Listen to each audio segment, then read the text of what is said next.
The views and opinions of the host and guests are their own and do not necessarily reflect the position of the management and staff of Guardian Network. The aftermath of every social revolution brings about change. Cultural norms and landmarks shift as our minds and hearts expand beyond the familiar. To everything, there is a season and a time to every purpose in the land of the living. This is our time to renew, revive, and restore the hope lost to the busyness of life. This is our time to dig again and rebuild from the storms of our past on a solid footing that holds. Welcome to The Foundation. The Foundation of Hearts Grant is brought to you by Grand Bahama Power, Bahamas Building and Fire, Burger King, Caribbean Bottling, Commonwealth Bank, Cornet Bahamas, Grand Bahama News, Kelly's Home Center, KSR Rent-A-Car, the Ministry of Environment and Natural Resources, the Ministry for Grand Bahama, Pelican Bay Hotel, Rev Bahamas, Sky Solution, the University of the Bahamas, Wendy's, and Western Air. The Foundation.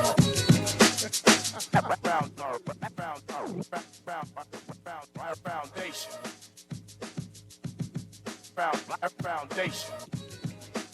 The Foundation.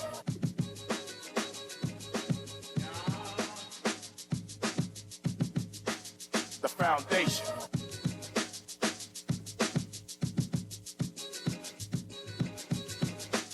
The Foundation. Do the next drop, Kermit. The Foundation. The Foundation. Good afternoon, ladies and gentlemen. This is The Foundation with Howard Grant, live and in full effect all the way from Grand Bahama. I am home, ladies and gentlemen. It is an exciting thing. It's a warm feeling. Listen, I haven't had my grouper just yet. I'm just going to wait for that. Talk to me, right? Because we're home. And it's a wonderful thing to be here, and for the reason that we're here. For all those persons who've been paying attention to see exactly what we've been up to over the past few weeks, you know what we've been doing. This is Grand Bahama Rejuvenation Tour from the 5th of June all the way to the 9th. I want to thank you so very kindly if you've been a part of that, if you've been a sponsor, if you've been calling in, so forth and so on. We're here from Grand Bahama, and we're live on Facebook. Go and check me out. The Foundation 242, The Foundation 242 on Facebook. You can be able to pick that up and see us live all the way down here from Pelican Bay Hotel. I want to thank the persons that sponsored the show, man. I want to thank you guys for actually participating and being a part of this. We have, a debt of gratitude for you for being able to ensure that we can create an environment, an atmosphere to talk about what's happening in Grand Bahama and kind of spit it out to the entire country. And I'm grateful to be with you now. If you guys want to be able to call in, make sure you can text. I know the texts are going to be able to come through. Text me on the 422-4796, 422-4796, and give me some time. Today we're not going to be taking calls at the top of the show, so we're definitely going to be able to, you can send your text and, contribute to that. But I'm grateful for this. Let me tell you why. I've done a lot of reading over the past few weeks, right? A lot of reading for my guests, a lot of reading for what he's been doing. And the concept and core of what we do here at the Foundation. It's really about the inception of where it all started for us. It's really about the inception and the inflection that says, this was the point, the catalyst to cause you to move towards action and make some things happen. I've been looking for that. And it seems like it has a never-ending path as it relates to this guest and sort of his genealogy. It exists within him. It exists in these particular spaces. And I looked for this and I said, how can this exist so rich in your DNA over the course of time? Ladies and gentlemen, if you don't know who I'm talking about, you're going to find out today. I have a very wonderful guest sitting here. Well, we're not in studio, but we're sitting here in Grand Bahama at the Pelican Bay Hotel, and I'm excited about it. We had a conversation that actually spoke to passions that remain consistent with what he's been delivering over the course of time. I'm sitting here with none other than one of the heads for the Port Authority here in Grand Bahama, Rupert Hayward. I'm so happy to be able to have him. My brother, it is so good to see you today. And I say, I got to call him my brother. I know a couple of shades, different, but he's here, and he's definitely a brother, being able to talk about Grand Bahama. Say good afternoon to the Bahamian people. Good afternoon, Howard. Good afternoon, everyone. It's a pleasure to be here, talking about my passion, my favorite topic, which is Grand Bahama, not just Freeport, but Grand Bahama and and how we make it succeed. You know, you say that it's almost like second nature for you to be able to say that. You say that, and a lot of persons will be able to hit me with the talking points. Persons who've been listening to the show for a very long time, they know exactly what I'm talking about. Persons come with a script and this sort of an idea, but this exists in you. Now, I'd like to know, but where did this start for you? Where did it start? Where was the inception? We know what your grandfathers did. We know what your great-grandfather and the contributions that they've made from a business perspective. But talk to me a little bit about you. Where did this all start for you? Well, I mean, look, I was born in Nassau, actually, in '79 in Princess Margaret. And the Haywood family, before we came up to Grand Bahama, we were in Nassau. We lived in the last house on the Eastern Road next to the Sands family. Mm-hmm. My daddy was born up on Prospect Ridge in '52. From you say daddy is a Bahamian, 100%. Yeah. And so, you know, look, I have a British accent. My mummy's British, but my family are Bahamian. Yeah. We've been here for a long time, and we've been in Grand Bahama for 7 decades. Mm-hmm. Long time. So, and as you say, look, my great-granddaddy came here, saw the opportunity in a pine forest in the northern Bahamas back in 1957, invested a huge amount of money into the Port Authority at the time, which had been founded by Wallace Groves, and successive generations of Haywoods have dedicated their lives to the betterment of this island, and that exists in me too. It really does. You know, it blows my mind because I know that the time and the era that we live in, a lot of persons are kind of moving away from a local community, local contribution, and looking to be able to dive into something global. But you remain committed, even though you've had significant exposure externally, globally. You've remained committed and really brought some of your passions to the island, these passion projects that you have. Tell me a little bit about that. Well, you know, one of my big regrets, I guess, is that age 10, I was sent back to the UK to be educated. And I had to leave, my home. I had to leave my community. I had to leave my friends. And, there were some benefits of that. I had a fantastic education. I got a master's from Edinburgh University in Caribbean Studies, actually studying models of economic development for Caribbean nations, using Grand Bahama as a model. And then I spent a career building a bank in London. It was by the time I left the bank about 10 years ago, it was 300 employees, 19 offices around the world. There were 3 people when I got there. And, so one of the really important things my dad always said to me was, look, if you're ever going to come back and work here in Grand Bahama, you've got to go and prove yourself. Mm-hmm. Prove yourself and come back so you have stuff that you can bring which is valuable to our community. That's heavy what you said. And don't just come back on the back of your forefathers. So I did. I spent, as I said, 10, 15 years in finance, building a substantial business. I'm still the 4th largest shareholder.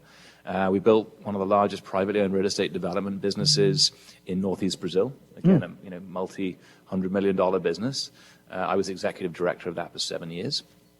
I did an MBA in sustainable business management when I left the bank because I recognized, I think at the time, that there was this impending global problem around climate change, but also that created huge opportunities for those that understood it.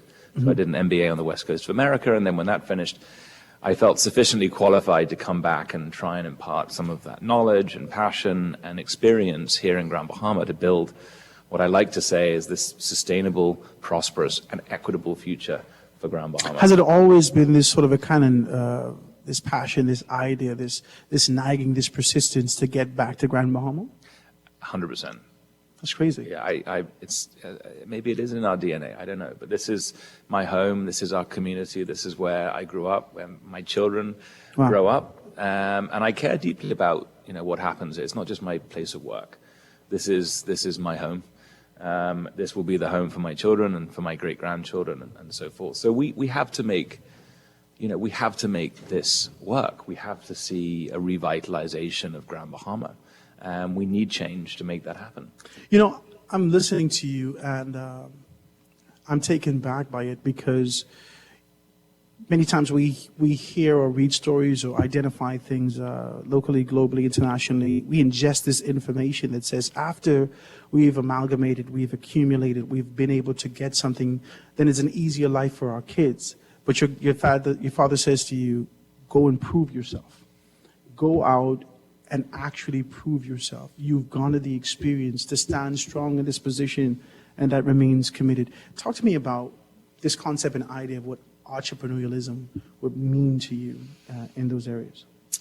I mean, funnily enough, even though I went into a more established business in finance and banking, you know, we built a business. So I've always really been an entrepreneur at heart. I think that comes from looking at, you know, my father who ran 3 restaurants here, 120 people worked for him. He was probably the 3rd largest employer, and that was outside of the Port Authority. My grandfather and great-grandfather did something very similar. They are here in Grand Bahama. But it's about finding a passion. It's about finding a problem. It's about attaching yourself to a cause that you believe in. Because I tell you, being an entrepreneur is one of the hardest things you'll ever do. It's an enormous amount of work. People don't know that. Oh, People don't know that. It takes a lot of effort, a lot of time. They believe that, and I don't know whether or not it's a conditioning, but they believe that, you know, I am a boss now, and don't understand that the 40 hours a week pales in comparison to the relentless commitment that you have to make day in and day out to ensure that your business eventually finds itself to success. Yeah. Well, Grand Bahama and the port area really should be the area which allows entrepreneurialism to thrive. And, you know, we talk a lot in the Bahamas about jobs for Bahamians, and I think that's absolutely fundamental to what we're trying to achieve here. But really what we want to create is an environment where Grand Bahamians and Bahamians are not just working for people, but we're actually empowered to be entrepreneurs ourselves. And that's one of my real passions here and through the Blue Action Lab and the capacity building and workforce development that we do within that organization and within the Port Authority. You know, it's about creating the environment and the skill sets for Bahamians so that we can be the owners of our own destination. Mm-hmm. Well, you know, I want to say this. I have read enough about what you've been doing over the course of time. And one of the things that remain consistent in sort of the preamble that comes out from what you talk about is this brain drain. The fear of a brain drain to retain the talent that exists in this space, the idea of being able to identify and bring people back home.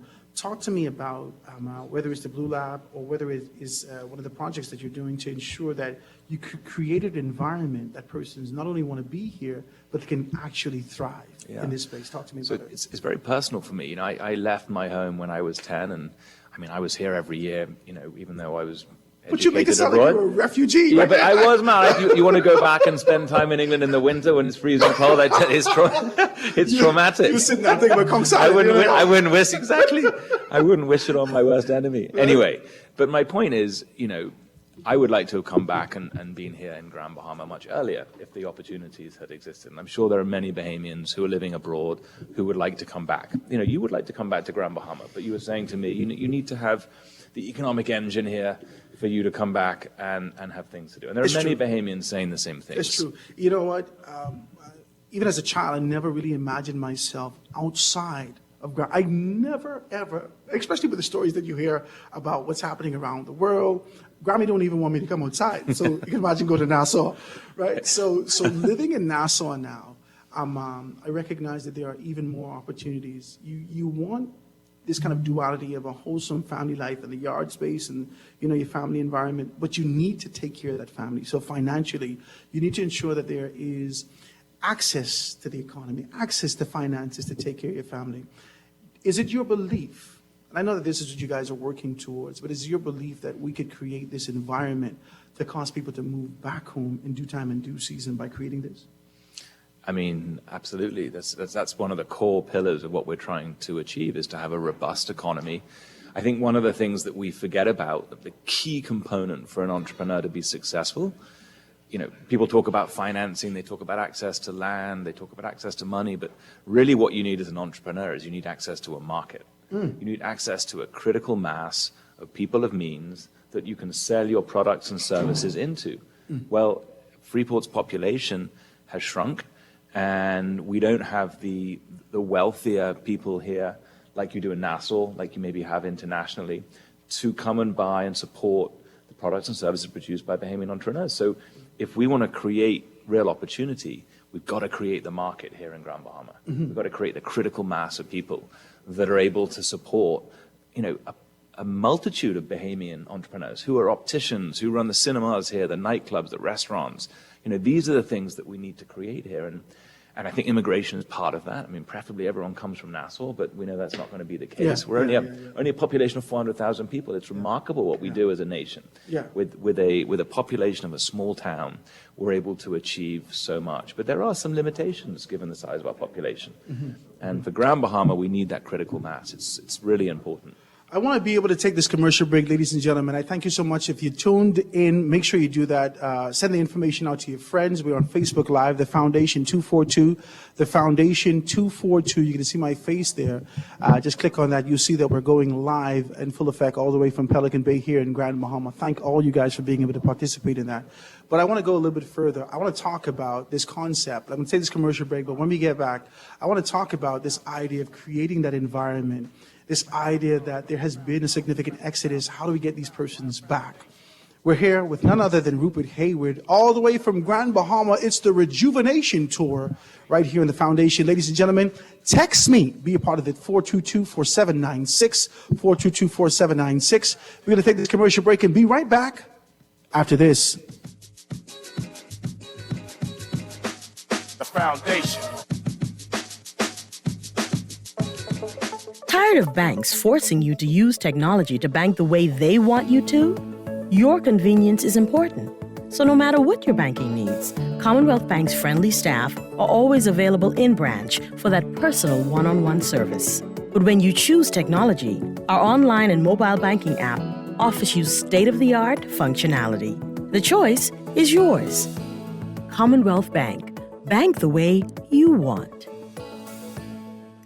Introducing Wendy's new Chimichurri Cheeseburger. Chimichurri. That's how you pronounce it. Let it roll off your tongue. Then get ready for some ridiculously good flavor. Fresh, herby, garlicky, green, chimichurri. It'll feel like a relaxing backyard get-together with friends on a Sunday. But in a burger. Come meet Wendy's new Chimichurri Cheeseburger with our new Dave's Craft Lemonade. Wendy's, different inside and out. To the world, he is your dad, but to you, he is the world. Shower your dad with love with a gift from Kelly's House and Home's Father's Day sale, Friday, June 9th through Saturday, June 17th.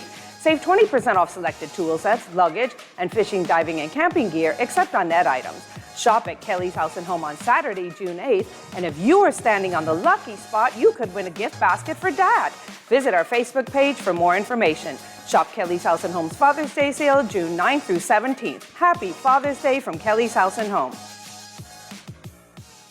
We are going back to Cali, BK style, with the California King Collection, only available at Burger King Nassau. Enjoy your choice of plant-based, crispy chicken, or fire-grilled beef, topped with melted white cheddar cheese, bacon, freshly sliced red onion, ripe tomato, crisp lettuce, and BK's creamy guacamole, all served on a toasted brioche bun. The California King Collection packs a tidal wave of flavors and is made with only quality ingredients that are refreshing and filling with every bite. Burger King Nassau, where taste is king.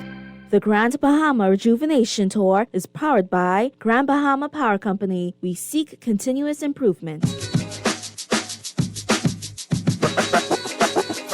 Foundation.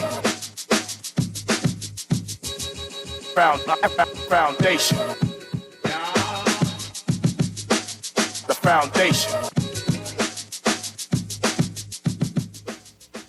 And we are back, ladies and gentlemen, 96.9 FM radio, Howard Grant, the Foundation, live and in full effect, all the way from Grand Bahama. I am home. Howard, are you in 8 Mile Rock? I'm not. I was there. We're going to go back.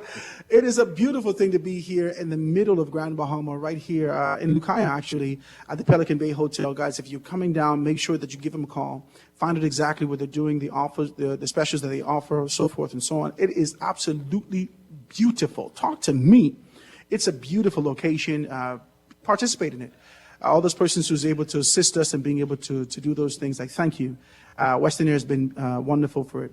If you're just tuning in, ladies and gentlemen, you missed a superb first half of the show. And I want to be able to take a sort of a detour, a different course of action. I'm sitting here with none other than Rupert Hayward, and he actually started to talk to us about this concept and idea of creating an environment to ensure that persons can come back home. I thought it was important. And in the true nature of the show, it's always about the inception. Where did this go wrong? And I want to touch this. '67 speech that actually spoke to this sort of a position that needed to happen locally, right? A lot of persons kind of theme it or label it the bend or break speech. Places us in this kind of position where there was this sentiment, this animosity, quiet, subtle, that places us, it's, what's happening there, and almost creating foes socially and locally. But what you've done with a lot of your pronouncements, what you've done with a lot of your writing, spoke to the spirit of what needs to happen progressively, the spirit of what needs to happen going forward. Talk to me about creating this environment to ensure that persons could come home and know that there's access to opportunities for growth and development and that they can take care of their families. Talk to me about it. Well, I think you raise a good point, and it's important to understand the path. Like, why is the second city of the Bahamas here in Grand Bahama? Why does it sit within the port area? Well, there's a foundational document which governs the relationship between the government and the Port Authority, and embedded certain benefits to the Port Authority to drive growth using private capital. Mm-hmm. And that foundational document is called a public-private partnership. Mm-hmm. And the partnership piece is probably the most important. And I think when it was signed in 1955, it was a genuine partnership. It worked extremely well. There was collaboration between both parties, and you saw, in today's money, billions of dollars of investment coming in to Grand Bahama. You had all the canals, you had the deep harbor, you had a lot of the civil works, the transmission, distribution, the power company, all of these things happen. And I think, the bend or break speech in 1969, delivered by Pindling, did change the relationship between the Port Authority and the government. Mm-hmm. And I think, and by the way, things did need to change in 1969. The Port Authority did need to become, more integrated with the rest of the Bahamas. But I think you kill the golden goose and you don't get the golden egg. And when the partnership piece becomes more problematic, then I think generating the levels of growth that we require becomes harder. Mm-hmm. And I think you ought to remember that in 1955, the free trade zone created here in Freeport was one of two in the world. Mm-hmm. Now, 70% of all countries in the world have a free trade zone. Mm-hmm. And I can assure you their regulatory framework, their Hawksbill Creek Agreement equivalent, is far more competitive than the one that we have here. Now, mm-hmm. Capital, foreign direct investment, is not spread evenly around the world. It goes where it is best treated and most welcome. Mm. So if we don't have a competitive framework and we have a government that doesn't want to work with the Port Authority to see Freeport succeed, then things can become more problematic. Mm. And so I think the genius of Edward St. George and of Pindling is that they made that work for a long period of time. There were some ideological differences, but they recognized that for the benefit of the people of Grand Bahama, for the benefit of the people in the port area, they needed to work together to make sure that the Port Authority and Freeport worked for the people of Grand Bahama. Mm-hmm. And I think, Ingram, who came into power in 92, understood that as well. And we saw, really billions of dollars coming into Freeport in the early 1990s with the investment into the hotel, which sadly sits here derelict. We can see it. Sadly sits here? We can see it from this window now, the Grand Lucayan. But, so that was, and by the way, Ingram was the last prime minister to get reelected. It's 25 years since we've had a prime minister that's been reelected, a party that's been ushered back into power. He really understood how working with the Port Authority generated real opportunity for Grand Bahamians.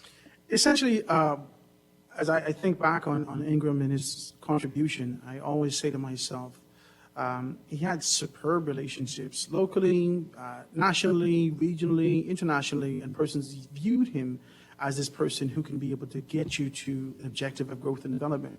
Now, whilst you're there and taking this position, I just want to be able to just kind of go off course just for 2 seconds. I want to talk about the Grand Bahama Port Authority and more than necessarily, the public-private partnership agreement. Your position with the articles, how you've been able to talk about a thriving Grand Bahama and what goes forward. Talk to me about how you believe you can revive that. How do you be able to fortify the quote-unquote true partnership as it relates to the PPPs going forward? What needs to be done to create this environment where there is this reciprocity of growth and development, this idea that there's something can happen for both of us, instead of you doing well and I'm on the receiving end? Yeah, so I mean, don't get me wrong. I'm not an advocate for the status quo. I think we need change. Okay. I think we need a better relationship with government. I think we need to have a world-class shareholder base at the Port Authority. I think we need partners that can help us take this island forward, who have key skill sets and experience and capital and sustainable development, large-scale urban revitalization, experience in maritime. We need to have a world-class shareholder base. And that needs to permeate through into world-class boards and management teams that don't just represent the interests of foreign direct investment, but represent the interests of all the stakeholders of Grand Bahama. And that's everyone in the west of the island, the east of the island, the straw market vendors here who are suffering because of what's happened with Dorian, because of what's happened with the pandemic. There are many people suffering on this island, and we need to have a company at all levels that represents their interests, but also evolves into a world-class organization. But for that to happen, the foundational idea of a partnership with government has to come first. And from that foundational partnership comes a regulatory framework, an ease of doing business, which allows large-scale capital to come back into Freeport to provide all of the opportunity that we're talking about. All the people who are living abroad, all the people who live here now, that's how you create the opportunity that they need and that we need. And by the way, a successful Grand Bahama, a successful Freeport benefits all Bahamians. We know that. Because we get to share the tax burden with more people. We generate more revenues for the government coffers. We can invest more money into education. We can put more money into hospitals and everything else. You talked about the expansion of Grand Bahama and opportunities to be able to go there. I read your stuff, man, because I'm really interested in finding kindred hearts and spirits, persons with like minds, to talk about this kind of an idea of growth and development and what can happen there. I want to talk to you about something because your posture and tone and this kind of persistence to talk about mending relationships, forging and fortifying where we are to be able to move with passion and determination into the future has been a sense of consistency that I've actually absorbed and read from you. Now, watch me. Reading the articles and some stuff, and I think it was between 74 and 79, we would have been able to see the then leader for the Liberal Party out of Europe start to talk about this idea of being able to say to your forefather, I'm going to help you find a buyer for Freeport. That conversation died down. And then maybe a decade or so ago, it kind of erupted and came back to the surface, this idea that the port is looking to sell, the port is looking to sell. Talk to me about this relationship that the port has, because your language says to me that we're doubling down, we're going to be able to reform, we're going to fix this thing, we're going to move forward. Talk to me about that moving forward. Yeah, people talk about the family selling. Well, the first thing I'd say is that the Port Authority and the Port Group is bigger, and Freeport is bigger than two families. We have to, I know that that's been the case for many years. But it has to be, right? Mm-hmm. To grow into a world-class organization, we need to have, world-class shareholders. Do I think that the families have a unique role, given our experience and passion, and with the Haywoods anyway a Bahamian? Yes. Do I think that that's a critical part to forging this prosperous and equitable future for Grand Bahama? Absolutely. And if any foreign direct investor comes here and says, I'm going to buy this place and I'm going to run it without any involvement with people who know what's happening, they're crazy. So, this is all common sense, right? Yeah. And, we have put forward a proposal to the Prime Minister, which talks about bringing in blue chip investors, talks about, these investors having the right skill sets to take this island forward. Are the Haywood wedded to owning 50%? No. Do we think we have a role to play going forward? Absolutely. But this is all in the interest of finding a model that works. And we understand that there has to be flexibility, but we've got to have government working with us. Leadership is about dealing, and I said this on a ZNS interview the other day, leadership is about working with all stakeholders to find a solution for the betterment of the people of Grand Bahama. That's what they need. That's what people deserve here. And that's what we need to give them. And actually, it's Socrates who said that if you want change, don't spend your time fighting the old. Spend your time putting all your efforts into building the new. And that's what we have to do here. Because the reformation and change doesn't come with being able to reestablish or reframe or restructure what existed yesteryear, but being able to move into the future. And that's what you're doing here. Well, I think also, like, if we want to have an adversarial relationship, we want to spend our time fighting, we want to spend our time, being disrespectful to each other, we can all do that. But do the people of Grand Bahama benefit? No. Does that actually provide the solution that we all need? No. I don't think anyone thinks that's what we need. So I think, look, I understand the frustrations of the Prime Minister. A lot of those frustrations are my frustrations. He wants to see change. We agree with him that change needs to happen. What I'm saying is, let's make that change happen together. I like that. I like your take on this position. The most recent budget communication had the entire country aghast when the Prime Minister articulated that decisive action needs to be taking place. There needs to be this change happening within the Port Authority. And I thought it unique that this administration or any administration would identify these things and they know the relationships that exist thereof.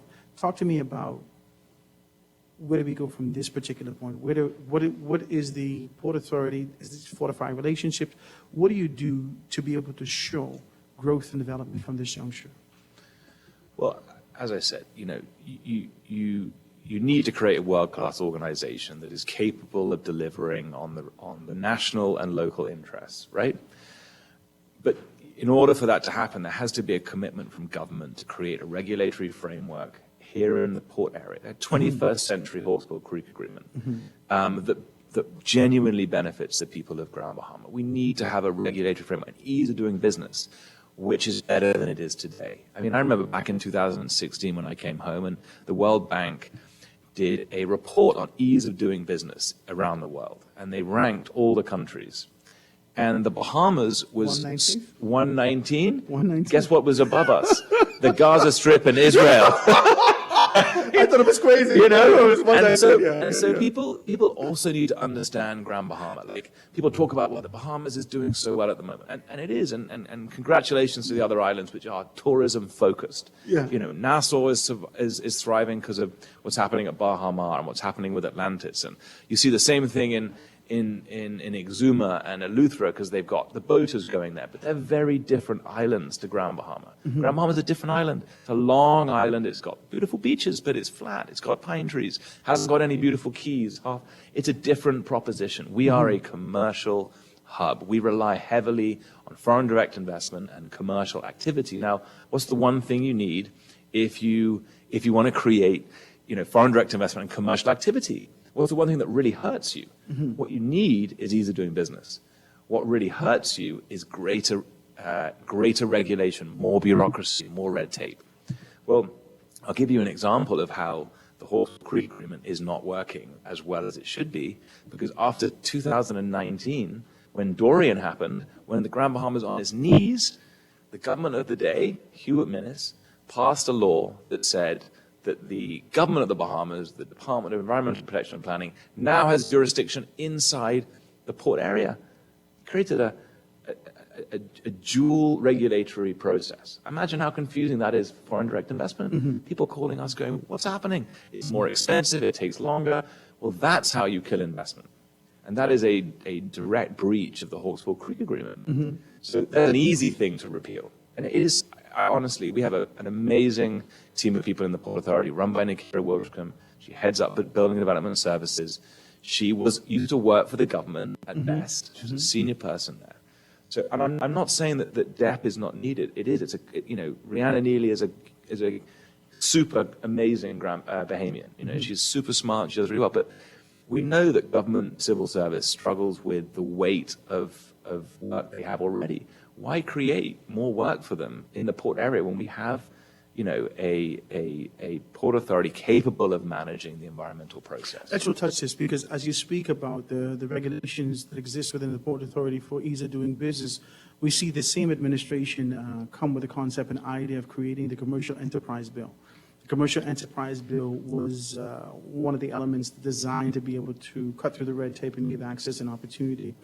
Talk to me about this. Talk to me about whether or not the government has sort of taken on this position to shift, because I remember former Deputy Prime Minister Peter Turnquest talk about being able to find ourselves in a better position from the ease of doing business.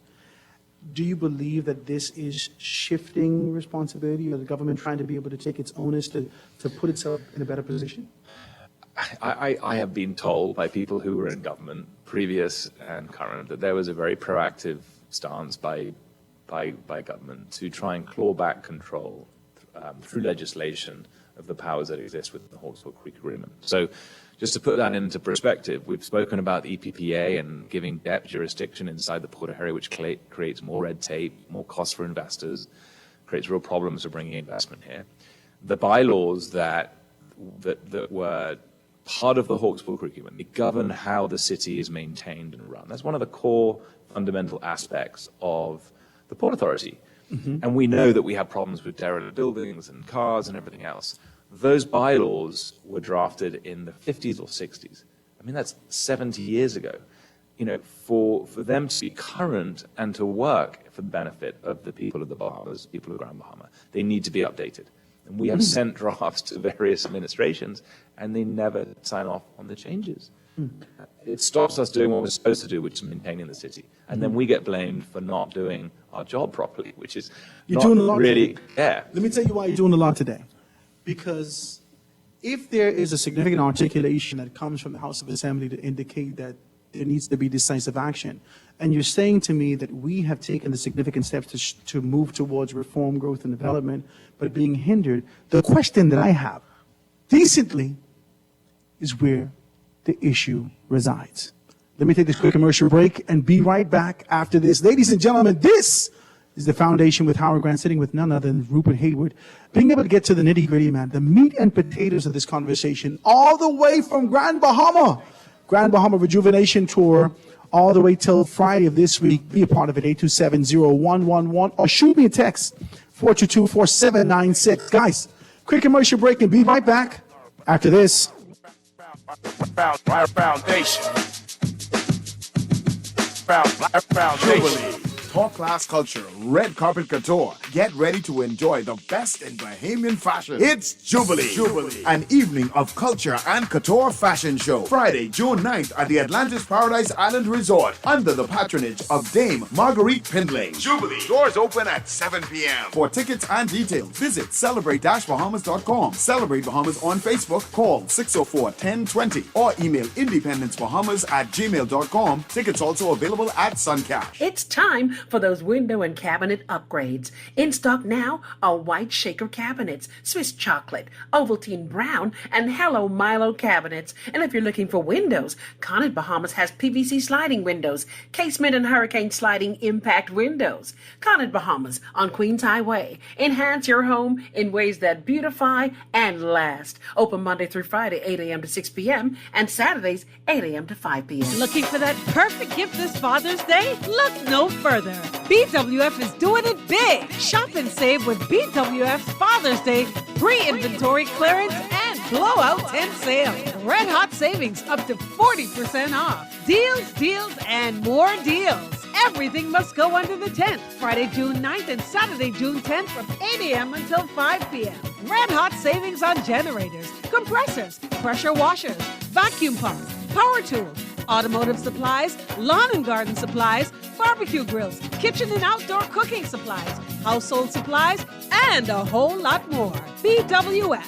We're more than just our name.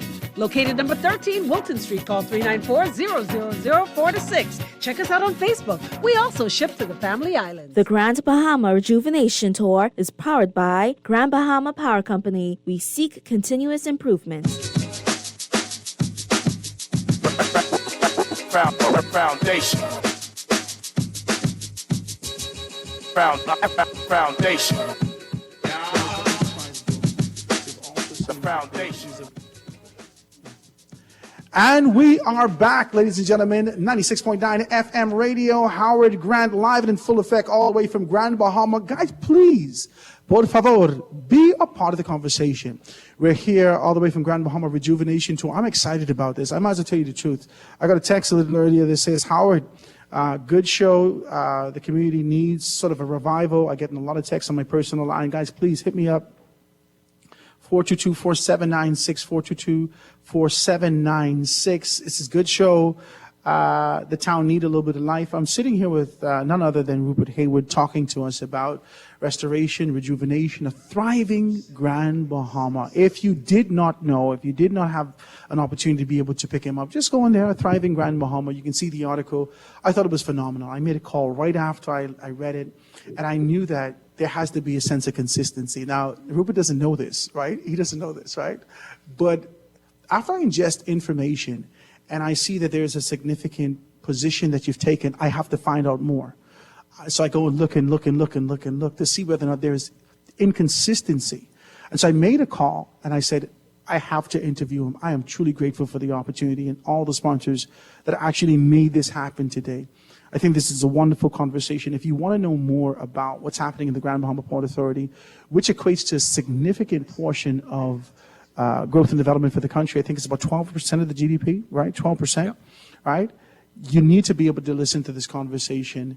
Pick it up. The Foundation 242. We're live and in full effect. You can do that. I see you guys are sharing out there.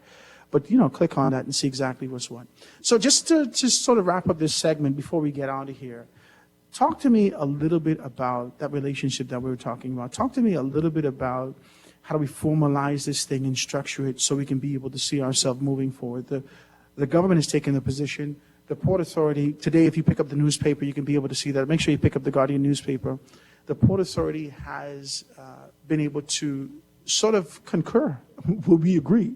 Decisive action needs to be taken in these particular areas. Talk to me how we move forward from there. So as I said, I think, look, the Port Authority needs to evolve into a world-class organization. There are some amazing people working in the Port Authority. They care deeply about the community. They turn up and they work extremely hard. Is it the perfect organization? No. Does it need to evolve into a world-class organization? Yes. I spoke about how that needs to happen. That has to happen at shareholder level, at board level, and management level as well. Mm-hmm. And I think once the government sees, an organization that, let's call it fit for purpose, even though I don't think it's not for purpose today, but I think if it sees a grown-up organization, then it's the government then that needs to step up and say, okay, we now need to put Hawkesbury Agreement 2.0 in place. We need to actually provide the regulatory frameworks that allow this place to succeed. Because if we didn't have the Hawkesbury Creek Agreement, we would be like Andros. If you look at islands that look like Grand Bahama, large flat islands with, freshwater lenses, Andros is probably the greatest comparison. For the government, does Andros have $12 billion in today's money of investment there? No. Because it didn't have the Hawkesbury Creek Agreement. If you take that Hawkesbury Agreement away and you erode it and you dilute it, back to Pine, that's it. And that's what's happened for the last, really, 30 years. There's been this encroachment and dilution of the powers of the Port Authority. And that's why Freeport is the way it is. It's a large part of it. There are lots of other contributing factors, like the fact we've had 6 major storms over the last 20 years. Like, when you have these deflationary impacts from storms, what you need is a supercharged Hawkesbury Creek Agreement. You don't need one that's half of what it was before. Mm-hmm, mm-hmm. So that's the challenge. And, we need to commit to creating a world-class organization. I like you say that, I like you framing it because there is a national organization. There is an organization that we identify regionally. You can be able to read about what the Hawkesbury Creek Agreement has done for the region in identifying from 1955 the deepest canals and opportunities that exist here, and boats can come in and so forth and so on. The envy of the region, the jewel in the Caribbean of sorts. And as time progresses, like so much things in this country, there hasn't been significant evolution to be able to apply itself to a new dispensation, new era, new time. And as a result of that, just like the Constitution of the Bahamas, a lot of persons are saying it's time for us to kind of reframe this and identify how we grow these things up. So to be able to take this opportunity to talk about it, I think it's strong. And I think, look, if we don't have to reinvent the wheel. There are successful free trade zones around the world. Look at what's happening in Dubai. Look at what's happening in Panama and Cayman Enterprise City, just in the same region. You know, hundreds of millions, if not billions of dollars of gross domestic product being produced, investment on a huge scale coming into those jurisdictions. If you get the regulatory framework right, if you can become competitive with the rest of the world. And this is the bit we have to remember. Like, we can just get better than what we are now and say, oh, we're good in the Bahamas. But that doesn't matter, because foreign direct investment goes where it is best treated and most welcome. It can choose all these different jurisdictions. We have to compete with them. Do you feel like it's welcomed now? I think things are hard. It's difficult. Look, notwithstanding the beautiful place that I call home, which I love, and I never want to talk bad about it, but it's too difficult for people to come here to, you know, if you look at, as a foreign investor, what happens? You come to the Port Authority and you say, I want to invest here. You then apply for a business license. That business license now has to be annotated by the Bahamas Investment Authority. The government said all foreign investment licenses need to come to us to be annotated. They then take their time, and it's to be fair, you know, we don't know how long that's going to take. There isn't a defined time frame. So one of the things we can do is straight away say, okay, well, anything that goes to government, you need to come back to us in 10 days. But that's not the way it works right now. So you've got an enshrined right of the Port Authority, which was to give out licenses to licensees that now in part is being vetted by government in Nassau. Government controls all immigration. Government controls all exchange control. So they really control foreign direct investment. So they're a critical part of this. And that's why I think government needs to be heavily involved in what happens in the decision-making process in a way. But they also need to provide an autonomy to a private organization that is world-class, as I've said, to autonomy get on that existed prior. Exactly. At one point. It was like, look, be part of the decision-making process, government. Work with the Port Authority in partnership. But let the private organization get on and run things expeditiously, free of government bureaucracy. That's why it worked. But if you put the government bureaucracy on top of this, it doesn't work. And that's what's happened. I like a decency to be able to identify it as government bureaucracy, but a lot of times it may be political. We're going to get into that. We're going to get into that. You said it. Right? I said it. That's why I said it, right? All right. That's why I said it. But I like how you frame it in your sort of discourse to always be able to ensure that but we're reading through and recognizing that there is a significant hindrance. There is this sort of position to identify the proverbial kings within the community without being able to understand the greater or the overarching objective of growth and development and productivity for not only its citizens, but for the community itself. And I want to thank you for your commitment in these areas. Ladies and gentlemen, listen, man, we're here, we're live, we're doing these things. Please be a part of it. I see I got a tremendous amount of text coming through. I got a lot of text coming through. So please be a part of it. Hit me up, 422-4796. You know how we do this. First part of the show, let's get the foundation out. Let's get the base out. When we come back, we're going to talk a little bit more about these particular things. I got some more commercial breaks to get to. I want to be able to do that. If you want to participate in this over the course of the next few days while we're here, please give me a call, 827-0111. I got the phone right here. 827-0111. We got a great deal of things that's on the table for you guys, and I'm glad. I really am. Sometimes we have this mindset, this idea that because of the bureaucracy, because of this unspoken thing that exists in our society, persons won't want to talk.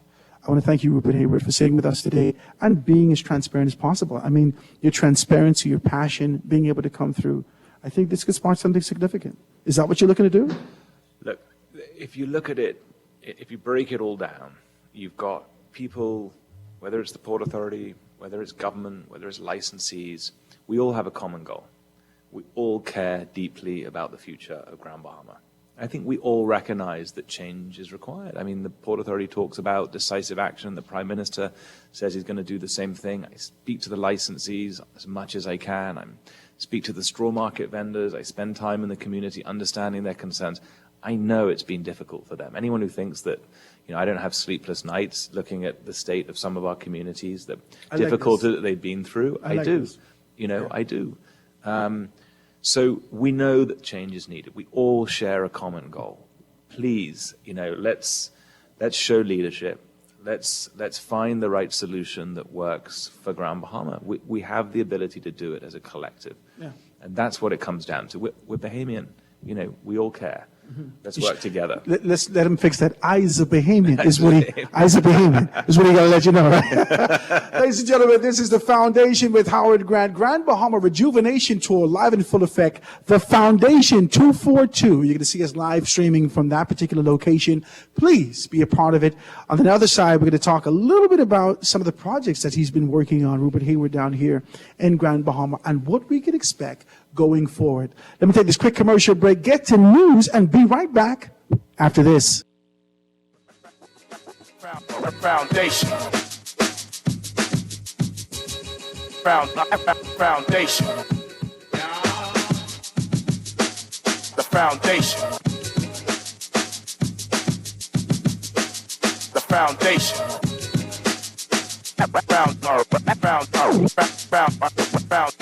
This is Guardian Radio 96.9 FM, Nassau, Bahamas. The Grand Bahama Rejuvenation Tour is powered by Grand Bahama Power Company. We seek continuous improvement. Foundation. Foundation. The foundation. The foundation. Foundation.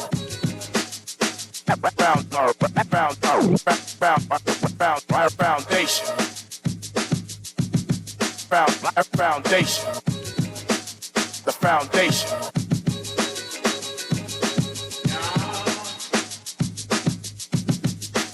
The foundation.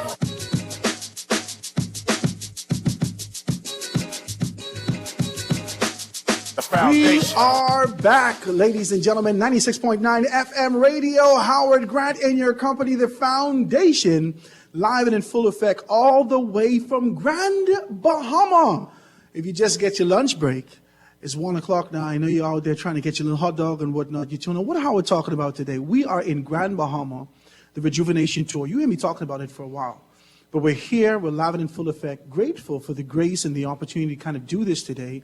And I'm speaking with none other than Rupert Hayward, telling us a plethora of things that the Port Authority is doing, that he's being able to take on and talking to us with a great sense of transparency. I like this. You know, I get people business quickly, right?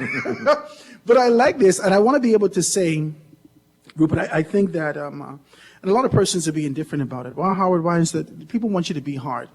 The concept of the show is really rejuvenation. I'm from Grand Bahama, and I need you to know that even as we charge the atmosphere for those of you who are spiritual, even as we speak and make these sort of declarations in our community, we need to talk about the next step, right? We need to talk about the next dispensation. How do we move beyond this to growth and development? Rupert Hayward, you did a wonderful job to be able to identify some of the inconsistencies in the relationship between the port and the government, and there's sort of an idea of being able to mend that to move forward. I want to be able to commend you for taking on that and doing that with such grace. You're a decent man, right? But I want to talk to some of your pet peeves, or your pet projects rather, and some of the ideas that you've had, that you've poured into in these areas. I know I read about the Blue Action Lab. I know I read about a great deal of things that you've been doing. Talk to me about that, and talk to me about what your expectations are going forward into the future. Yeah, well, let's start with the. We have a plan for Grand Bahama. Let me start there, and the plan involves large-scale, sustainable development at every level: urban revitalization, large-scale master plan development, looking at ways that we solve the energy crisis, creating clean hydrogen hubs, which is, this whole idea that to fill the clean energy gap above and beyond renewable energy, we're going to have to embrace clean hydrogen. And that actually these clean hydrogen hubs are being generated and developed around the U.S. I note that there will not be one in Nassau, in Miami, but the people we're speaking to, and the people that we want to bring in, to the Port Authority potentially, are talking about developing clean hydrogen hubs, talking about blue and green banks that provide sustainable financing to companies and individuals to get to this clean energy transition, to the sustainable future, who have the capabilities of doing large-scale master planning and urban revitalization in the city. People who have unbelievable relationships around the world that can bring in all sorts of new foreign direct investment to to deliver both in the tourism space, the hospitality space, large-scale mixed-use residential development, and everything else. So those plans are there, and they're very real, and we need government now to help us execute them. So, yeah. Good. No. I want to know a little bit more about this clean energy plan. I know that at one point there was a desire to be able to bring LNG to Grand Bahama. We knew that there was this government minister talking about this idea of being able to bring the pipe, but talk about alternative energy sources globally. This talk that continues to be able to pop up. Talk to me about this clean energy concept and what it could mean not only for Grand Bahama but for those around us. Well, look, if you don't know, I'm a sort of sustainability, environmental, that's one of my passions, is building sustainable futures for low-lying coastal communities, of which the Bahamas is one. Grand Bahama is one. We've felt the impacts of large storms. We've seen the ravages of Dorian, which covered 70% of our island with water. We have to address these issues, and I commend the Prime Minister for taking a similar stance, standing up on the international stage and saying, this is the big risk, the big threat to the Bahamas. It wasn't of our making. We need to work with the international community to solve this problem. And actually, if we get it right, not only is it a threat, but there's a huge opportunity to build the blue and green economies here in the Bahamas. And one of the initiatives that I've done outside of the Port Authority is to create something called the Blue Action Lab, which really drives sustainable solutions for low-lying coastal communities, whether it's through innovation.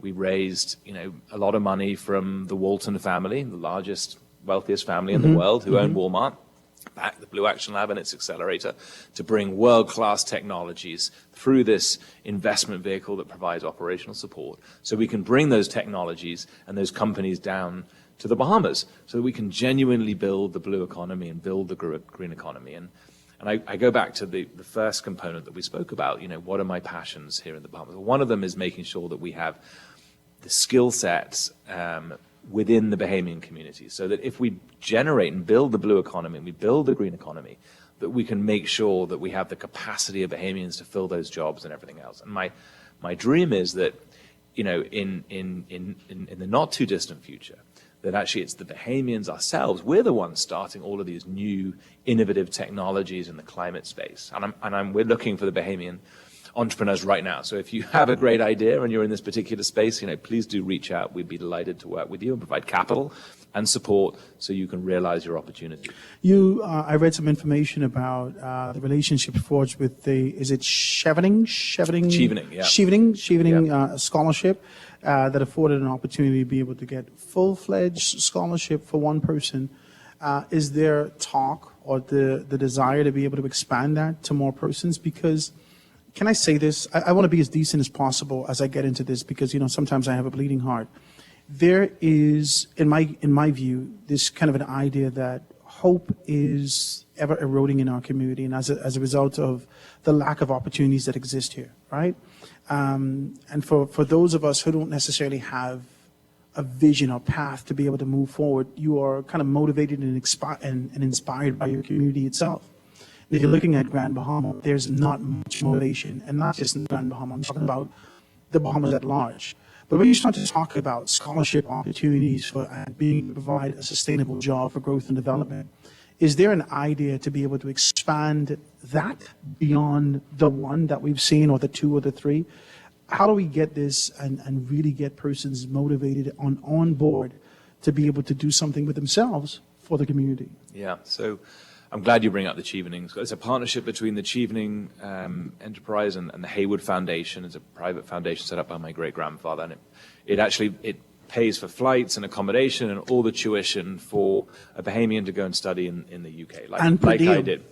Say again? And to give a little stipend. And to give a stipend, yeah. So, God. Yeah, so it's £40,000. I think that's $60,000 contributed by the Hayward Foundation and by the Chevening, by the Chevening organization as well. Material amounts. For 3 years, we've committed to that. I mean, would we like to grow it? Absolutely. It's the first step. It's very much a passion of mine and my family's, about creating opportunity for Bahamians to make sure they can experience international, have these international experiences, bring them home, and then hopefully their experience permeates back into the society and into the community, where other people realize that this is an opportunity for them. And I think that's how you create large-scale impact. You open someone's eyes, and they come back and they tell everyone about their experience, and the younger generations are able to say, this is a possibility for me. Well, I'll give you an example. Let's talk about what the Blue Action Lab has done. So we created a restoration hub here in Grand Bahama, and the cornerstone is Coral Vita, which is an Earthshot Prize winner. It's a company that was founded by two foreign guys, but they now have 60-70% of all the people working there are Bahamian. They are experts in coral restoration. They're experts in aquaculture, in large-scale engineering of water pumps and tanks and everything else. These were not skill sets that you would think were readily available for us to learn in Grand Bahama.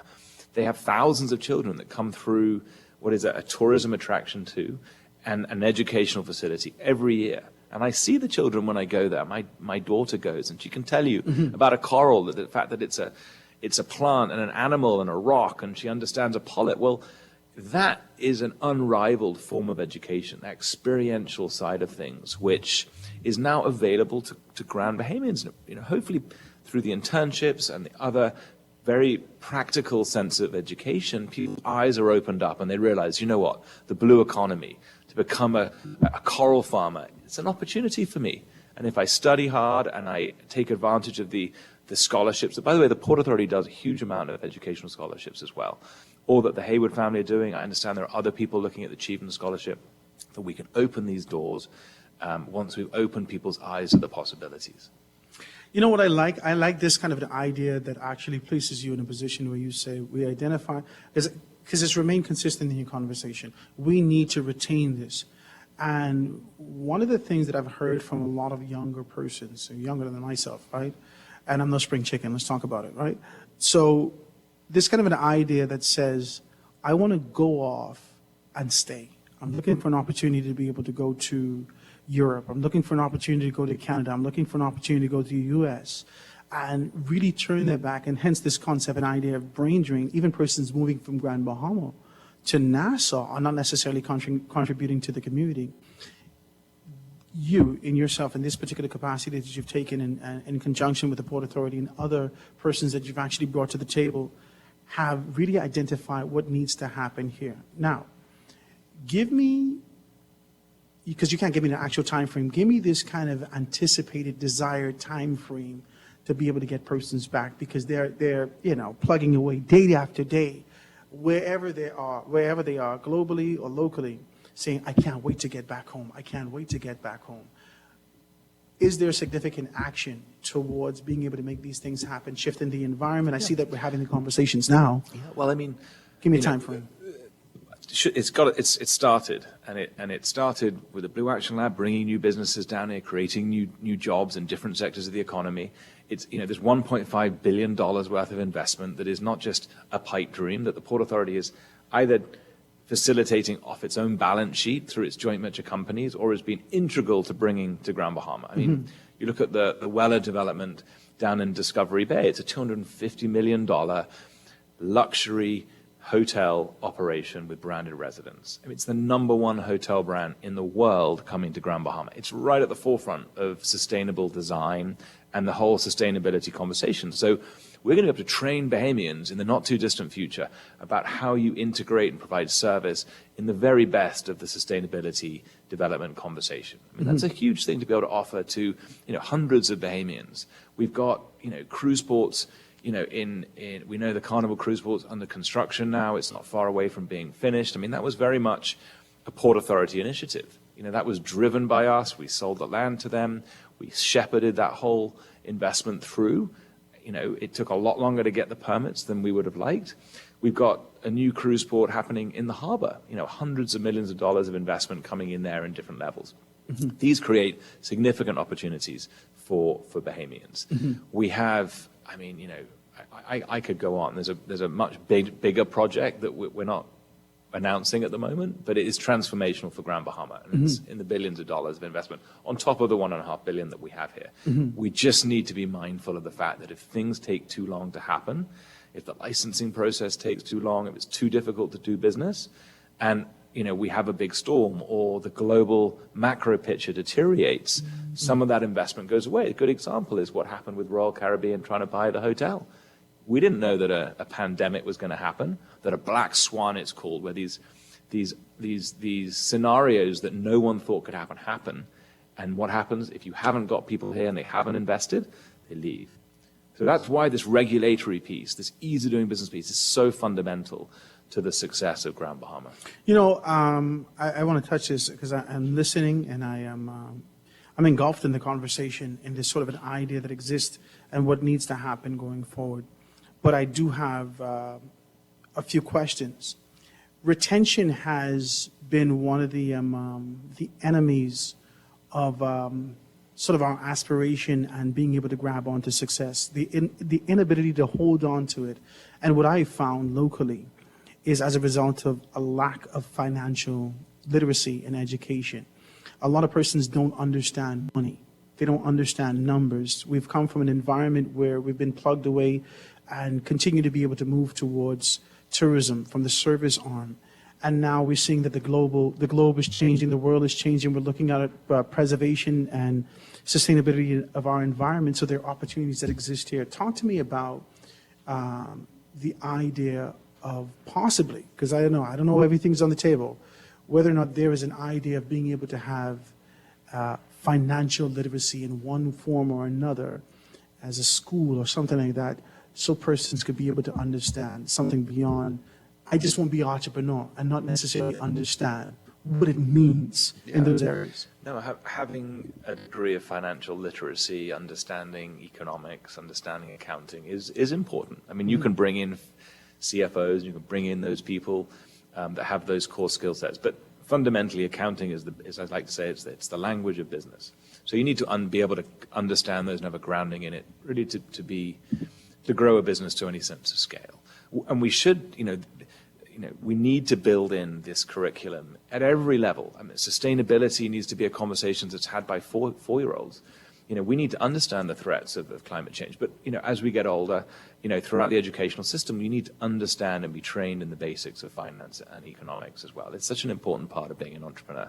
And you're right, if you give people those skills, if you train them, and I've seen these incredible Bahamians who are given the confidence and given the skill sets, and off they go, and they achieve these amazing things. I mean, absolutely amazing. We've got to give them wings. We've got to give them wings. We've got to give them the education, invest in our education system. Yeah. And, we have a school here, Jack Hayward High, St. George High. We built these things. We believe very much in education. They're run by the government now, but that was a big commitment to education on this island, and that commitment still exists. And I actually can't make the graduation at Jack Hayward High this year, but I'm continuing my support for that school, and we'll continue to do it because I believe, and I'm sure everyone else does, that education is how you give the wings to our fellow Bahamians to go and achieve what they need in life.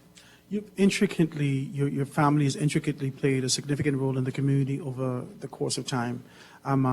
Well before I was born, there has been this sort of a buzz whenever we hear Jack Hayward, even Edward St. George, about the community. And I'm seeing it continue with you. And I really want to talk to you about the next dispensation, the next step. And once you're talking about the Blue Action Lab, once you're talking about all these other things, there's a heart for the community. Do you have any projects? I know you spoke about education. Do you have any other projects that you want to be able to show persons yourself in the community that persons could kind of run into and do some stuff like that? Yeah, well, I would say to everyone, go down to the restoration hub that's being created, on Magellan Close. It's where Coral Vita is. Look at the mangrove restoration project, the educational center that we built there with waterkeepers, with Rashima Ingram, another legend of a Bahamian. Yeah, she's who cares deeply about the environment, educating, and workforce development and capacity building. She's the director of the Blue Action Lab. And we have this Conch project, which is coming, which is in collaboration with Florida Atlantic University, with Megan Davis, who's called the Conch Queen, who's been studying the conch for, many decades, and has come up with a way of growing conch, in a very efficient way, so that we can restore our dying conch fisheries. Our fisheries, they say, within 10 years, we will have unsustainable fisheries of conch. So this could be a large-scale aquaculture project, which will employ loads of Bahamians. We'd like to get Bahamians actually owning part of the equity in these businesses, so that they feel empowered to take these important projects forward. grow the blue economy at the same time. The conch hatchery, I think, will be up and running by August, I think, something like that. Really? So you can go and you can see and start to learn about how conch populate and how we grow them at scale in a much more efficient manner. Wow. So that we can support the fishermen, the conch fishermen around the Bahamas who are having to go into deeper waters to fish for conch, who are having to fish younger conch the whole time. You know, these are holistic ways of looking at solving problems we have in the Bahamas while creating new economies for Bahamians as well. Do you think you represent an evolving partnership in the Port Authority? Do you think you, as an individual, represent what needs to happen going forward? Because many times us locally, on the outskirts, yes, on the outside looking in, we look at the Port Authority and we say, okay, so they're here for money, they're here to be able to take this, so forth and so on, but this is not a conversation about that. This is a conversation about conch. I mean, you're talking about the blue and green economies and whatnot. There is more. Do you, in your particular capacity, represent an evolving Grand Bahama Port Authority?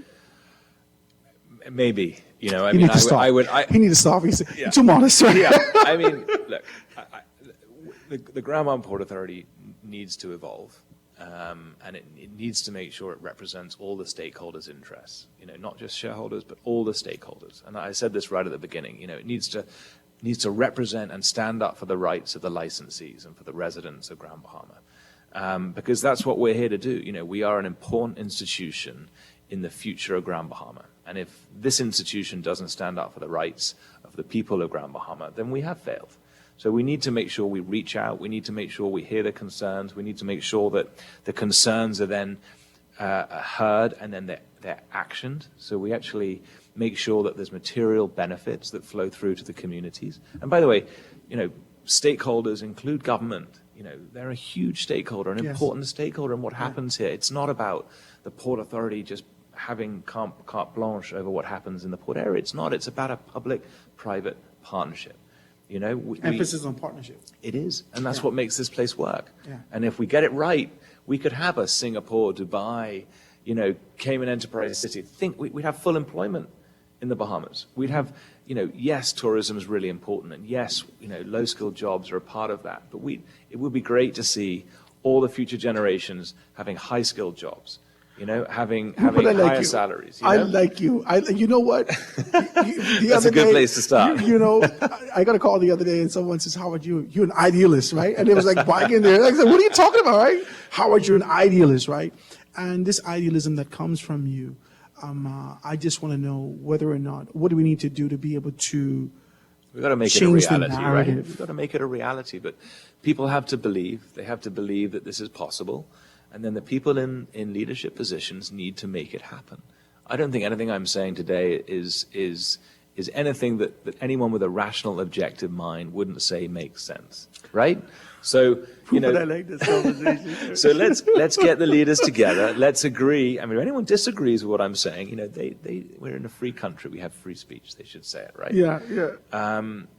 But I think it's hard to argue against it, because it really is what's in the best interest of the people of Grand Bahama. I love it. Guys, please give me a call. You know the numbers, or give me a text. I saw some texts coming through when I get back from this commercial break. We're going to be able to read a few of these texts and talk about it. We're here all the way from Grand Bahama. The Grand Bahama Rejuvenation Tour. We're sitting with none other than Rupert Hayward, talking to us about past, present, and now the future. What's going to be happening here in Grand Bahama. I'm excited. I don't know whether or not this coming back home. I don't know. You guys out there said, yeah, Howard, go back home. Stop it. Stop it. We'll see exactly what's happening. We're going to take this quick commercial break and be right back after this. Foundation. Foundation.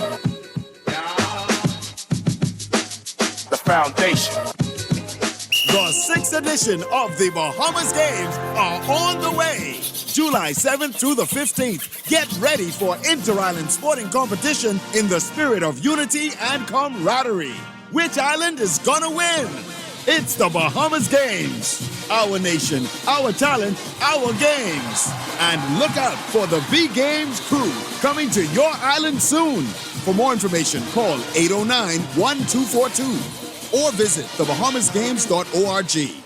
Guardian Radio and the Foundation are on the move. Bahamas, this one's for you. SBT, Small Business Thursdays. Every Thursday, the Foundation with Howard Grant will highlight small businesses throughout the country, far and wide. Your products, services, prices, and personality. We want to hear it all. Get your 30 or 60-second advertisement heard on air at a fraction of the cost. We here at the Foundation understand the times and don't want you to be left behind. With Guardian Radio, you reach your specific demographic and it is unmatched. We reach thousands daily. Get your products off the shelf and your services in their hearts. Small Business Thursdays with the Foundation, only on Guardian Radio 96.9 FM. For more information, call 302-2300 or the Help Me Howard line at 827-0111. SBT. Small Business Thursdays. Get your business moving today.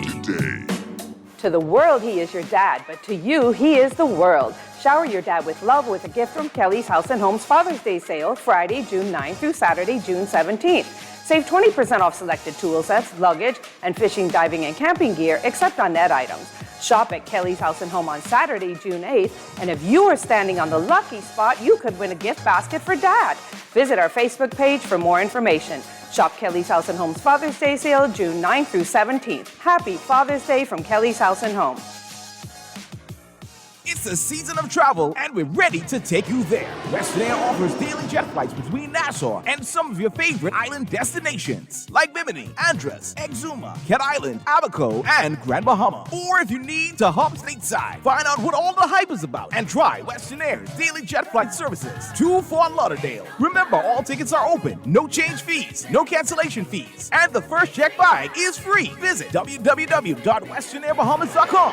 Western Air will take you there. The Grand Bahama Rejuvenation Tour is powered by Grand Bahama Power Company. We seek continuous improvement. Foundation. Foundation. The foundation. The foundation. Foundation.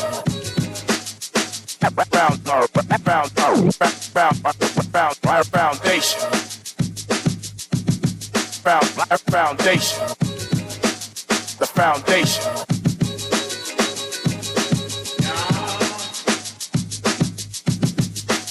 The foundation.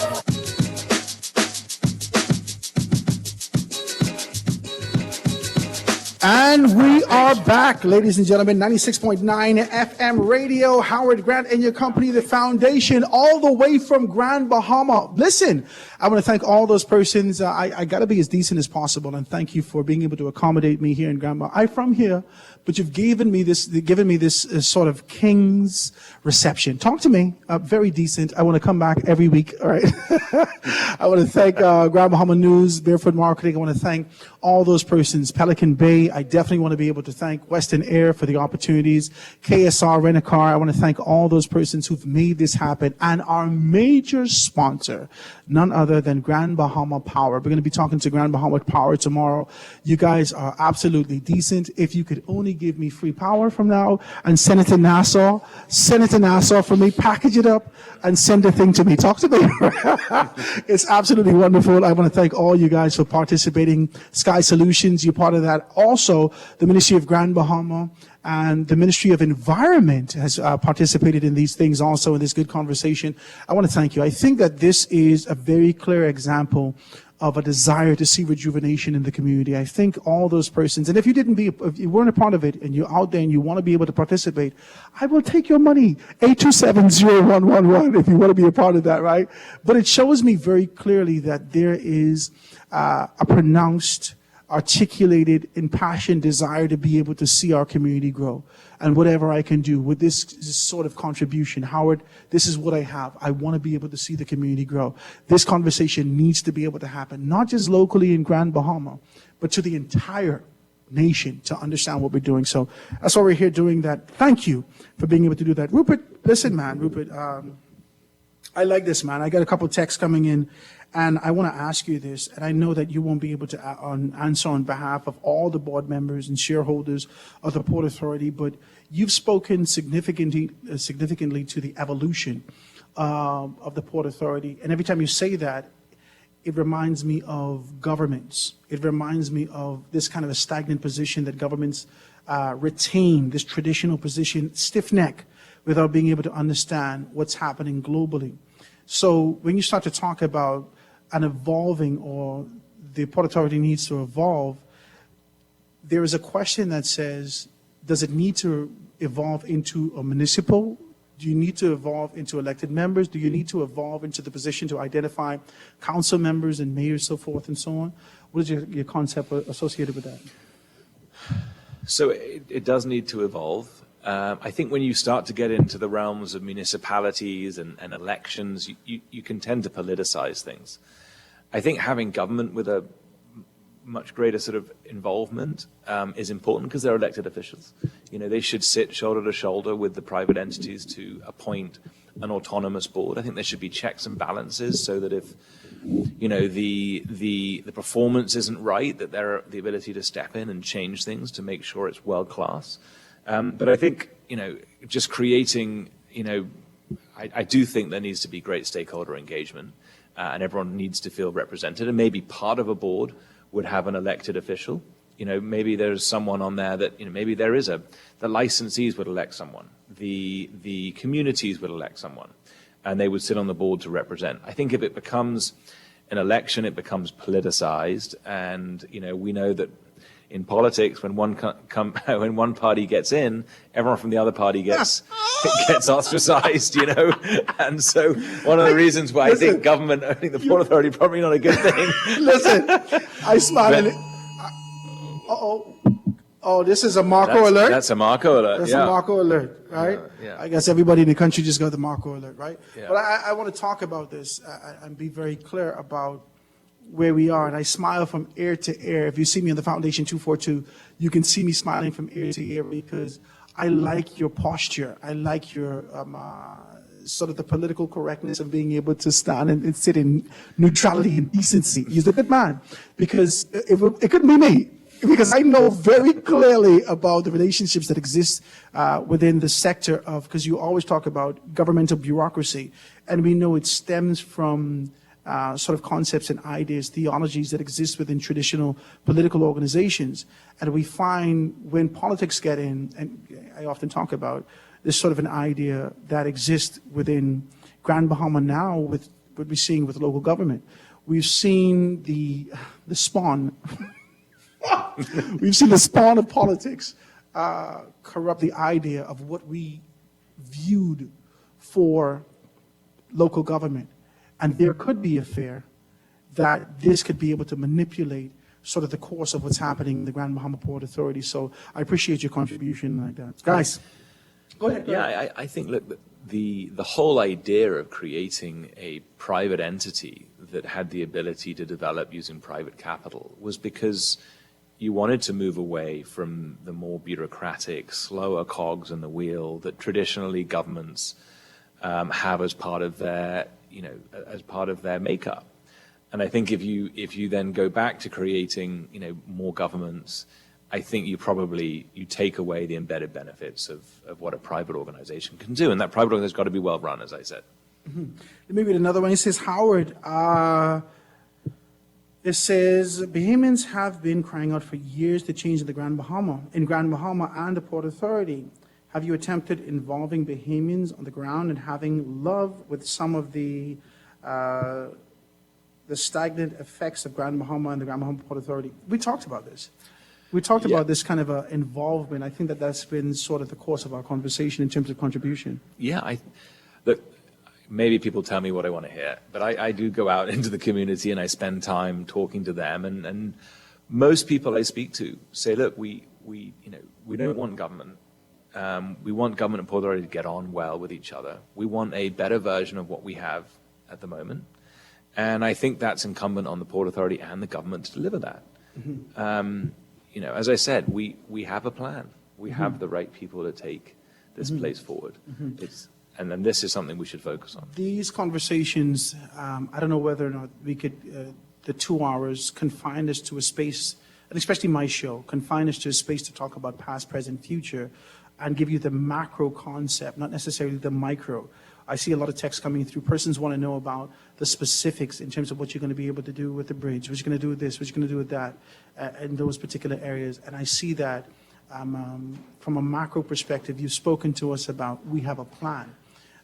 Is there any sort of a morsel of information where persons can be able to hold on to this until we get to it that says this is the course of action that we're going to be taking in Grand Bahama?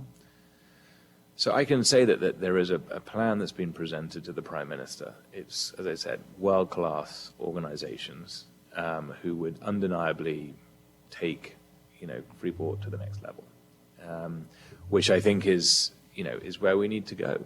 I think on the micro stuff, though, which is important, I think we do need to have, more outreach to the community to hear what their concerns are. I like this. We need to have, whether it's town halls, whether it's I do community. Consultancy. I just want to know that. There you go. You can help us do this. We need to go to the churches, and we need to go to the communities and say, what is your real concern? What are your concerns? How can we help you solve them? And also tell them the truth about what's happening, because the Port Authority is not as good as it should be at getting its message out, of telling people actually what's happening. And you don't hear many people like I am today talking about the realities of the situation. You hear a lot of other people with vested interests, with big media, who can control the narrative sometime. But it's important that people hear the truth. That's one thing that theme has been a common thread through not only your language, your writings. I think I started to read from 2016. I've gone back with you in terms of being able to read and ingest the information. But it's been a common thread in the conversation. Truth, true relationships, true. A lot of persons operate in superficiality. Can I say that? A lot of persons operate in this kind of an idea that this is the way that things are not going to change, it is what it is. And I'm just talking about local, traditional, political, personal. There is no pushback to be able to get to this kind of a push. There's no conviction to be able to get to these things. But I'm hearing from you there's a conviction. What relationships do you need to foster locally, nationally, politically, and otherwise to get to this truth? Talk to me about it. So I always, I feel like that was a good question. I like that. So I always say, and people who know me hear me say, the power in the Port Authority comes from the people.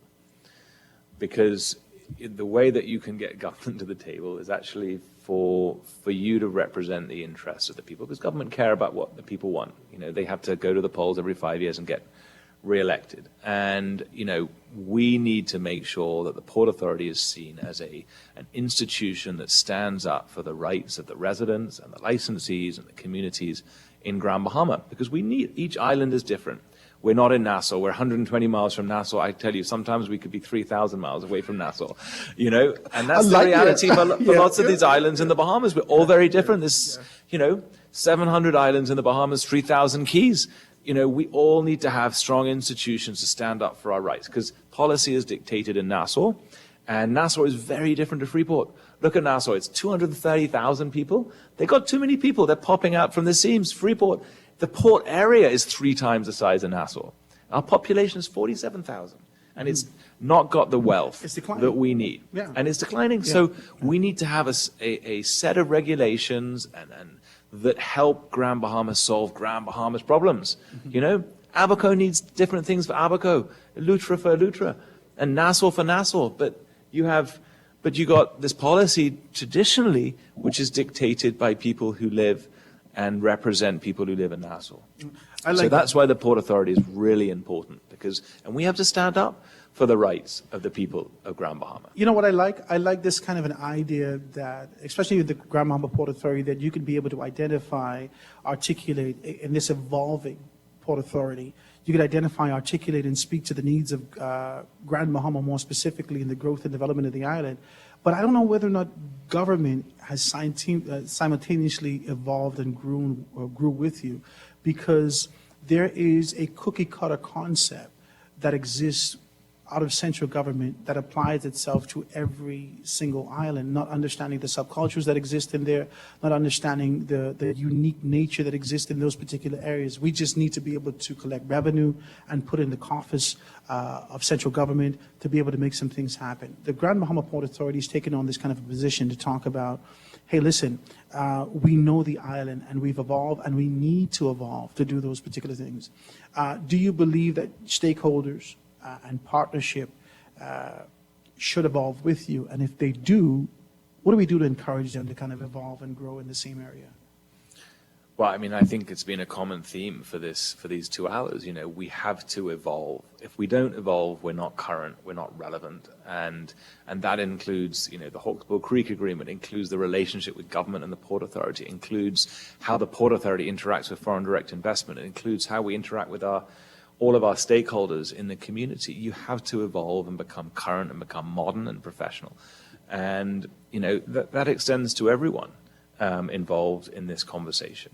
And without evolving for the betterment of the people of Grand Bahama, we are going to become redundant, and we cannot let that happen. As someone who, you know, the Port Authority, people live and they work here. This is our home.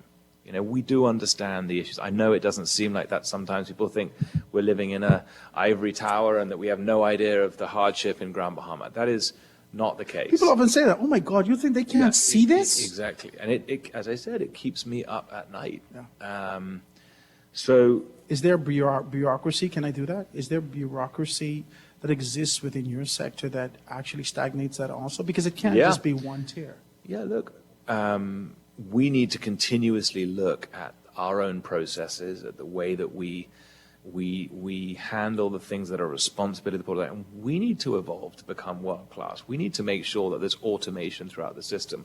We need to make sure we got world-class service provided. We're a service business. That's what I say. We're a service business. When people come to us for their build permits, when they come to us for their license, we need to make sure that we hold their hand. We need to make sure that the process is simple and easy. And it needs a lot of work.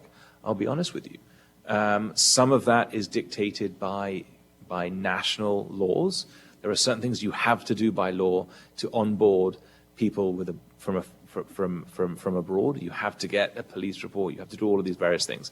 That does tie a hand behind our back sometimes. But we need to get better, and we need to make sure that we are also fit for purpose when we talk to international community, to make sure that when they come here, we hold their hand, we roll out the red carpet so that their experience is easy. And I don't think we can say that right now. I think it is too difficult. Some of it are making, some of it not. You know, as I listen to you, with the knowledge that I have about what politics exists in this country and how the tradition and course of what governments have taken, I often I'm hearing within the filter of my mind, there is a fear of identifying or making kings in our community, maybe because of its size, maybe because of the culture of me, but there's a fear of identifying, supporting, and making intellectuals who are inclined to be able to see reform in the community. There is a fear that says, okay, so if I support you and I fix these particular problems, then you won't have any need for me. I often say that we've seen governments operate in organized confusion, quote unquote. But you're speaking about sort of the elimination of this particular process, this significant red tape. And that, for me, that has been a great deal of the bureaucracy, the fear of creating persons who can be able to stand, to have their own autonomy. Is the Port Authority willing to take that chance to empower persons to make the decisions for the betterment of our community, for growth and development? Absolutely. Yeah. I mean, that's what it's about. It's about empowering Bahamians. That's really what the Port Authority needs to be. It's about creating the economic engine, the regulatory framework, the relationship with government. We've got to be experts at government relations. We've got to have a value proposition that is strong enough to withstand the shocks that happen, to withstand global recessions, to withstand big storms, to withstand the things that happen in the normal course of governing, of existence. And that involves empowering people, making sure that they feel heard, making sure that they're part of the decision-making process, whether it's through subcommittees or board representation. These are the things that bind communities. And we're not a big community. You know, we should be able to bind and communicate and speak to all the people in all the different corners of Grand Bahama. To say we're hearing, we can't solve every problem. This is what I find when I go out and I speak to people, is that actually they just want to be heard. They want to tell you what their problems are. And I have to say, look, I can't solve all your problems, but I can listen. I can say I hear what's going on, and I can explain why we can't solve something, and I can try my hardest to solve the pieces that really matter and that we can change. That's why I'm here today, because I'm saying to government, give us the partnership. Embrace the plans, embrace what we need, you know, show real leadership here, and we collectively can solve the problems for Grand Bahama. We can't do it individually. We can't do it in silos. We have to work together to get it done. You think incrementally, because I got to take a quick commercial break, but you think incrementally there has been steps towards this change? And not just from the Port Authority standpoint. I'm talking about from the relationship that exists within the government, between the government and the Port Authority. Do you think that there has been, over the course of time, since the inception of the agreement, we've seen it kind of fluctuate, going up and come down? Do you think that there's back on this sort of an up peak to see the transition happen? So look, there is frustration. You know, everyone is frustrated. We know that Grand Bahama has had a difficult 15, 20 years. Yeah. You know, we know that there are lots of reasons as to why that's happened. And when people feel frustrated and they feel that things aren't working for them because the economic activity isn't here, the jobs aren't here, they're struggling to put food on the table, we know that when they agitate, politicians listen.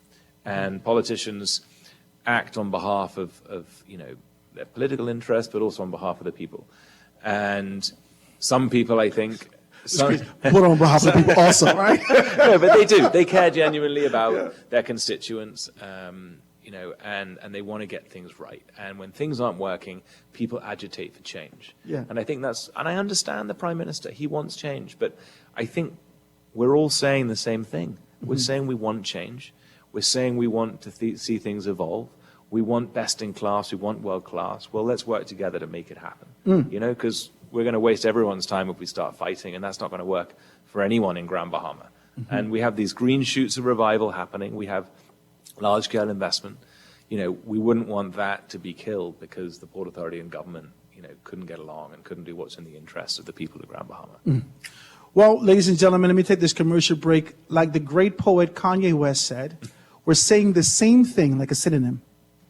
And that's probably what's happening here. We're having a great conversation with none other than Rupert Haywood, all the way from Grand Bahama. I am home, ladies and gentlemen. Grateful to be here. Got a king's reception. Now, somebody called me for some stewfish. I want to be able to do that after, right? It's a great conversation. Let me take this quick commercial break and be right back after this. Foundation. Foundation. The foundation. With over 25 years in business, nothing says commitment to our people, culture, and service like Rev. And this year is no different. We will continue to elevate your home experience for you to create and share memories for years to come, while keeping you connected to the people and things you love most. Our pledge to provide quality service each year remains true. Rev is made for you.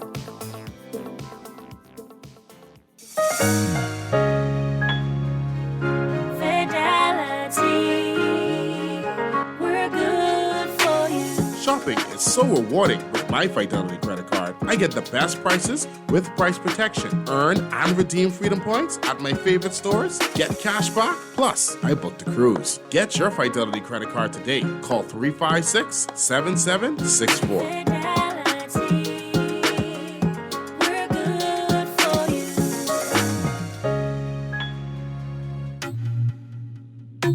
The Grand Bahama News is available every Tuesday in the Nassau Guardian. Buy your local paper at Freeport convenience stores, Western Bakery, De Gregory's Fine Foods, and Bellevue Gifts.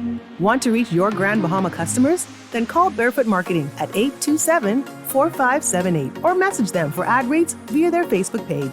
Advertising opportunities now include classified ads too. Keep up with all the latest Grand Bahama news in the Nassau Guardian newspaper every Tuesday. It's the season of travel, and we're ready to take you there. Western Air offers daily jet flights between Nassau and some of your favorite island destinations, like Bimini, Andros, Exuma, Cat Island, Abaco, and Grand Bahama. Or if you need to hop stateside, find out what all the hype is about and try Western Air's daily jet flight services to Fort Lauderdale. Remember, all tickets are open, no change fees, no cancellation fees, and the first check bag is free. Visit www.westernAirBahamas.com. Western Air will take you there. This is Guardian Radio 96.9 FM. Fresh news, smart talk, all day. The Grand Bahama Rejuvenation Tour is powered by Grand Bahama Power Company. We seek continuous improvement. Foundation. Foundation. The foundation. The foundation.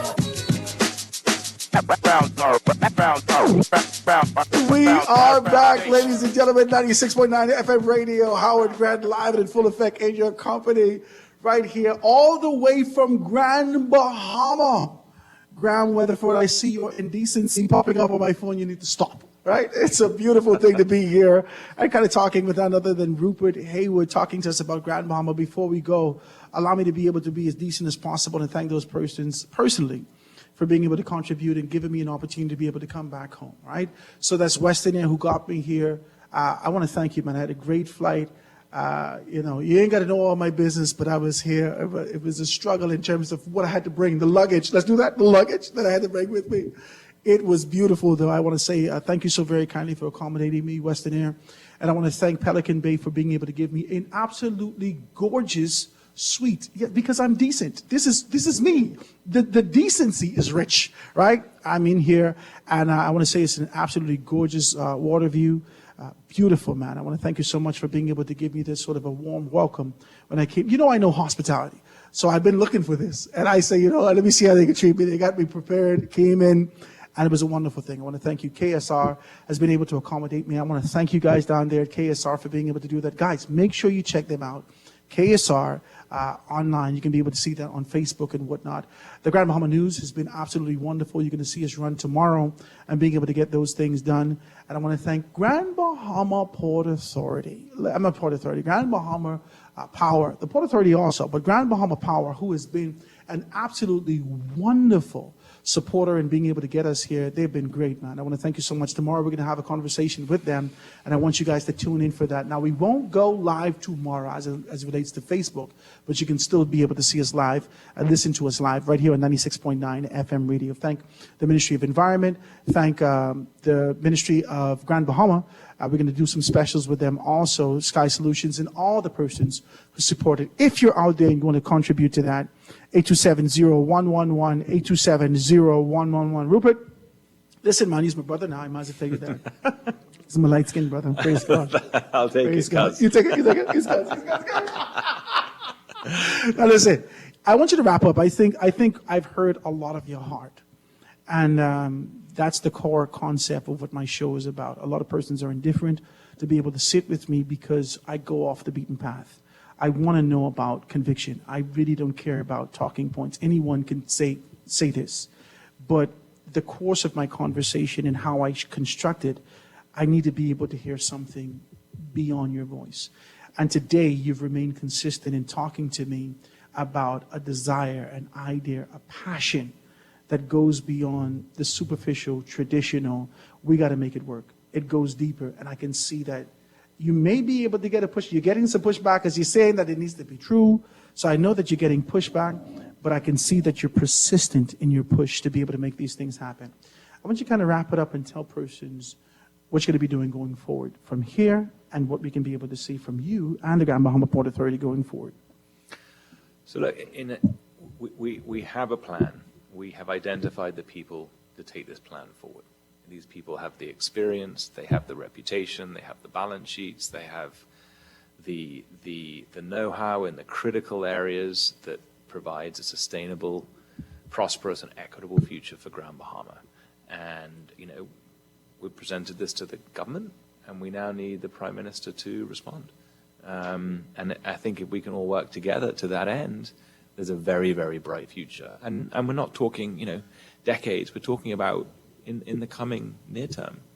So that's where my focus is. I mean, I'm passionate about solving the climate crisis. It's a big statement because no one can solve the climate crisis, but doing my bit to driving the blue and green economies and to making sure that we create the capacity building and the training so that when we create these new economies, Grand Bahamians and Bahamians are able to fill them. And there's some brilliant Bahamians doing the same thing. There's Nikita Shield-Rold and Cat Island. We've got Rashima Ingram here. We've got Kasarina McKinney-Lambert down in Nassau. I mean, there are so many, I can't even name them all. But there are these wonderful people that are trying to create this capacity for Bahamians to enter into new industries, diversify the economy.